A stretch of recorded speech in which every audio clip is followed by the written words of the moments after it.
جنات انسان پر عاشق ہوتے ہیں، یہ بات تو آپ نے کئی مرتبہ سنی ہوگی، لیکن ہمارے آج کے گیسٹ پر ایک پری کیسے عاشق ہوئی، یہ آج کے پوڈ کاسٹ میں ہم نے جانا۔ کیا ایک انسان پر 17 قسم کا کالا جادو کیا جا سکتا ہے اور جنات کی شادی اور ان کے جنازے بھی ہوتے ہیں؟ یہ سب باتیں جاننے کے لیے آج کے ایپیسوڈ کو اینڈ تک ضرور دیکھیں۔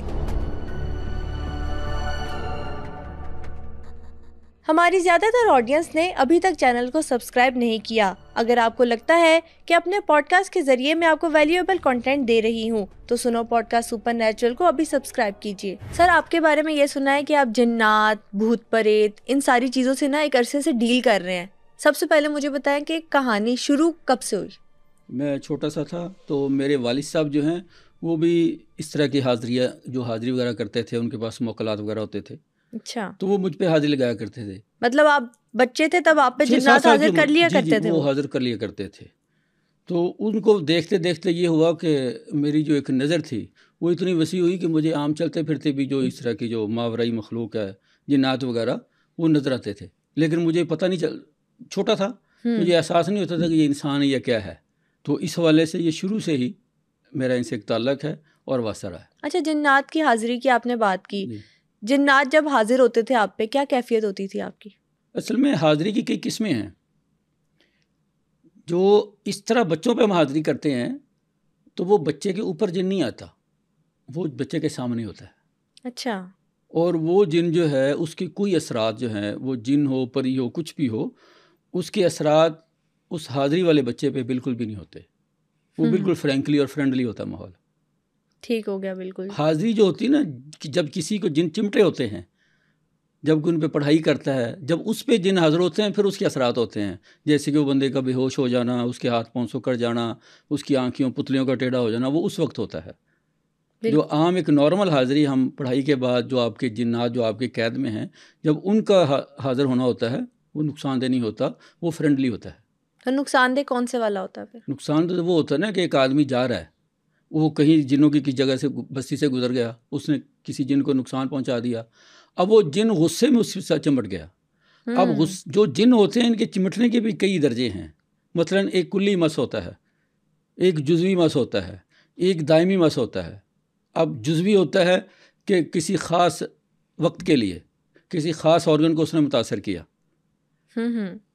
جو جزوی ہے۔ کلی جو ہوتا ہے وہ ایک مستقل اس بندے پہ پوری باڈی پہ، یعنی لیکن چھوڑ دیا کچھ عرصے کے لیے۔ دائمی وہ ہوتا ہے جو کسی جن آدمی پہ جن چمٹ گیا اور اس کے ساتھ ہی ہے، اور اسے تنگ کرتا ہے، اس کو اپنے لپیٹ میں رکھتا ہے، اور اس کے بعد یہ ہے کہ اس پہ اپنے اثرات مکمل طور پہ وہ قائم رکھتا ہے۔ اچھا، یہ آپ نے جن چمٹنے کی بات کی، تو یہ جنات جو ہے کسی بھی باڈی میں انٹر ہو جاتے ہیں؟ جی، کہا جاتا ہے، لیکن ہم سمجھتے ہیں کہ جنات کے جو ہے نا ایک دکھلاوا ہی کافی ہوتا ہے خوف زدہ کرنے کے لیے، کیونکہ ان کی مختلف شکلیں ہوتی ہیں، اور جنات کو یہ اللہ تعالیٰ نے طاقت دی ہے، صلاحیت دی ہے کہ وہ کوئی بھی روپ دھار لیں۔ یہ والا سوال میں آپ سے پوچھنا چاہتی ہوں کہ کچھ لوگ کہتے ہیں کہ جنات جو ہوتے ہیں وہ صرف ایک دھوئیں کی شکل میں نظر آتے ہیں، کچھ کہتے ہیں کہ جنات پورے انسانی روپ میں بھی آ سکتے ہیں، اور کچھ لوگوں کا یہ ماننا ہے کہ جنات جب نظر آتے ہیں تو وہ آدھے انسان کے روپ میں ہوتے ہیں اور آدھے جانور کے روپ میں۔ نہیں، ایسے بات نہیں ہے۔ جنات کو اللہ تعالیٰ نے یہ طاقت دی ہے، وہ کسی بھی جانور میں، کسی بھی انسان کی شکل میں، آپ کے سامنے کوئی بھی جن جو ہے آپ کے کسی ملنے والے کی شکل میں حاضر ہو سکتا ہے، آپ سے وہ باتیں بھی کر سکتا ہے۔ اس لیے کسی جانور کی، مثلا کتے، بلیاں، چوہے، اکثر گھروں میں ہم نے دیکھا ہے کہ چوہے بہت ہوتے ہیں، نارملی وہاں پہ بعض کا کچھ لوگوں نے جنات کو بھیجا ہوتا ہے۔ اس طرح بلیاں جو ہیں یہ بھی چوہے جنات کی شکل اختیار کر لیتی ہیں، اور بہت سے جانور جو ہیں، جن جو چاہے وہ کسی بھی جانور کی شکل اختیار کر سکتا ہے۔ تو ابھی آپ نے کہا کہ جنات کو بھیجا جاتا ہے، جی، تو یہ کیا معاملہ ہوتا ہے؟ جنات کو جادو کے ذریعے بھیجا جاتا ہے۔ ہمارے ہاں، ہمارے اس معاشرے میں اس وقت جو سب سے بڑا ایشو ہے، جو سب سے بڑی پرابلم ہے، وہ ہے حسد۔ کوئی بھی تھوڑے درجے والا، تھوڑی حیثیت والا جب کسی بڑے درجے کو دیکھتا ہے، جب ایک ہی محلے میں ایک آدمی اکٹھے، وہ دو لوگ ہیں، خواتین ہیں یا مرد ہیں، وہ اکٹھے کھیلے پڑھے، وہ ایک جیسے تھے، لیکن ایک میں اللہ تعالیٰ نے زیادہ صلاحیتیں رکھیں، وہ ترقی کر گیا، وہ اونچے مقام پہ چلا گیا، وہ مشہور ہو گیا، دولت مند ہو گیا۔ اب جو وہ نچلے درجے والا ہے، اب اس سے برداشت نہیں ہو رہا۔ وہ جو حسد ہے وہ اس کو اس چیز پہ مجبور کرتا ہے، راغب کرتا ہے کہ وہ جو ہمارے محلے میں، آپ کو پتہ ہر محلے میں ہر جگہ آپ کو یہ عامل کامل، یہ عملیات کرنے والے آپ کو عام نظر آتے ہیں۔ اچھا ابھی نا کالے جادو میں آپ سے ڈیٹیل میں بات کروں گی. سب سے پہلے میں یہ پوچھنا چاہتی ہوں کہ بچپن سے آپ جنات کی حاضری تو دیکھ رہے تھے, اپنے اوپر بھی ہو رہی تھی آپ کے, لیکن آپ نے بڑے ہو کے کتنے عرصے سے یہ کام کر رہے ہیں؟ مجھے شعبہ طب میں آئے ہوئے تقریباً کوئی 26 سال ہو گئے. تو جب سے میں پریکٹس کر رہا ہوں, ہمارے پاس مختلف مریض آتے ہیں, تو ان میں مثلاً ایک خاتون آئی. اب اس کو سمجھا یہ جا رہا تھا کہ اس پہ جن ہے. اسے وہ 1-2 محلے کے بابوں کے پاس لے کے گئے, تو بابے نے کہا کہ جی اس خاتون کے رحم میں آسیب ہے, لہٰذا اس کا بڑا خرچہ ہوگا, اس پہ یہ ہوگا. اس نے بہت سارے ان کو لوازمات بتائے. وہ غریب آدمی تھے, تو وہ چلتے چلتے ہمارے پاس آئے. جو ہم نے دیکھا تو وہ اس بچی کو اخترام الرحم کا مسئلہ تھا, ہسٹیریا. وہ ایک ایسی بیماری ہوتی ہے جس میں جو خاتون مبتلا ہوتی ہے اس کا جسم اکڑ جاتا ہے, اندر سے ایک گولا سا اٹھ کے اوپر کو آتا ہے اور سانس بند ہونا شروع ہو جاتا ہے, جس سے وہ خاتون بے ہوش ہو جاتی ہے. اب ایک جعلی اور نقلی عامل جو ہیں وہ کہہ رہے تھے اس پہ وہ ہے.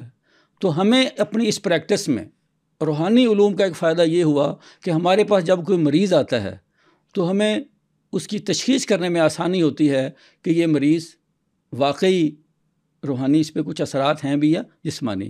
کیونکہ ہمارے بعض نام نہاد عاملین جو ہیں وہ لوگوں کو بلا وجہ, ان کو کچھ ہوتا بھی نہیں, لیکن اس طرف لگا کے اپنا وہ دھاڑی والا اپنا دھندوں والا کاروبار کرتے ہیں, اور ان کو پھر آگے روز ایک نئے سلسلے میں ڈالتے رہتے ہیں. اور یہ توہم پرستی ایک ایسا ایشو ہے. آپ نے دیکھی کبھی آکاش بیل, وہم جو ہوتے ہیں نا آکاش بیل کی طرح ہوتے ہیں, نہ اس کا کچھ سر ہوتا ہے نہ اس کی جڑ ہوتی ہے, تو یہ جہاں جس پودے پہ گرتی ہے نا آکاش بیل اس کو کھا جاتی ہے. یہ توہم پرستی بھی جب انسان کے دماغ میں گھستی ہے تو پھر انسان کی ساری صلاحیتوں کو بس سوائے وہ ایک ہی بات جدھر اس نے لگا دیا بابے نے, بس اسی طرف وہ اندھا دھند بندہ چلتا گیا. تو یہ تو آپ نے کیس آبزرو کیا جس میں میڈیکل کا ایشو تھا. جی جو اصل کیس ہے جس میں واقعی جنات باڈی پہ قبضہ کر لیتے ہیں, جی ایسا بھی ایک کیس آیا. نوجوان بچی, اس کو والدین یہ گجرانوالے سے آگے ایک گاؤں, وہاں سے وہ لاہور میں آئے ہوئے تھے. تو وہ بیچارے حکیموں کے پاس, ڈاکٹرز کے پاس, مہنگی مہنگی دوائیاں, مہنگے مہنگے ٹیسٹ. تو وہ جب ہمارے پاس آئے تو ہم نے دیکھا کہ وہ بچی بد زبان بھی تھی, بدتمیزی بھی کر رہی تھی. تو ہم نے کہا کہ 2 منٹ آپ سائڈ پہ ہو جائیں, کیونکہ اس کی پوری علامات یہ بتا رہی تھی کہ اس کو جسمانی مسئلہ نہیں ہے. اس کے ساتھ علامات تھی؟ مطلب ہے کہ جو ان بیماریوں میں مبتلا ہوتا ہے نا جی, جیسے کوئی جنات ہیں یا جادو ہے, جنات والے آدمی کی آنکھیں نہیں چپکتا. وہ آپ کی طرف دیکھے گا, اس کی آنکھوں کی لک اور ہوگی, ان کی آنکھوں کے اندر ایک وحشت ہوگی, وہ جو اس کے اندر طاقت ہے وہ نمایاں ہوگی, آنکھوں سے ظاہر ہو رہی ہوگی. کیونکہ ہماری جو جسم کی کھڑکیاں ہیں وہ ہماری آنکھیں ہیں, وہ بتاتی ہیں کہ ہمارے اندر کیا ہے. تو اس کے علاوہ اب وہ جس طرح وہ بد زبانی کر رہی تھی, وہ اسے سمجھ رہا تھا کہ یہ پاگل ہو گئی ہے. لیکن میں نے اس کو بٹھایا اپنے پاس, اس کی وہ چھوٹی انگلی جو ہوتی ہے نا, اس کو میں نے پکڑا, اور میں جب پڑھنا شروع کیا ودن اے 10 منٹ اس کی حالت بہتر ہونی شروع ہو گئی. اور میرا خیال ہے کوئی 15-20 منٹ کے بعد وہ جو عرصے سے اپنے کو پہچاننا بھول چکی تھی, نہ وہ خالہ کو جانتی تھی, نہ پھپھو کو, نہ ماموں کو, تو اس نے وہاں پہ اپنی خالہ کو آواز دی, خالہ جی, ماموں جی. اچھا. تو وہ لوگ حیران تھے کہ اسی تے ہن تک ایویں پاگلی پھرتے رہنے, پیسے لا لے. کیم صاحب نو کی سی, میں نے کہا بھائی اس کا جسمانی مسئلہ نہیں, اس کا روحانی مسئلہ ہے. اس کے ساتھ کسی نے اس بچی کے اوپر کوئی جنات وغیرہ بھیجے ہوئے تھے. تو اب جب وہ پڑھائی کی گئی تو وہ بھاگے, بچی اپنی اصلی حالت میں آ گئی ہے. تو اس طرح کے کیس اکثر ہوتے رہتے ہیں. یہ جنات آسانی سے بھاگ جاتے ہیں؟ پھر آسانی سے تو نہیں بھاگتے. یہ تو جو جنات پہ قابو پانے والا آدمی ہے, اس کی علمی جو ایک صلاحیت ہے, جو اس کی اسٹرینتھ ہوتی ہے نا روحانی, اس پہ بیس کرتا ہے. اگر اس کے پیچھے کوئی استاد ہوگا, اگر اس نے کوئی محنت کی ہوگی تو لامحالہ, کیونکہ محنت ہے نا, یہ جتنی بھی سپر نیچرل فورسز جو ہیں یہ اگرچہ سپر ہیں, لیکن اللہ تعالیٰ نے انسان کو ان سے کے اوپر بھی مہا سپر بنایا ہے. کیونکہ انسان جب کوشش کرتا ہے, محنت کرتا ہے, ان علوم کو سیکھتا ہے, تو وہ ان چیزوں پہ بھی قابو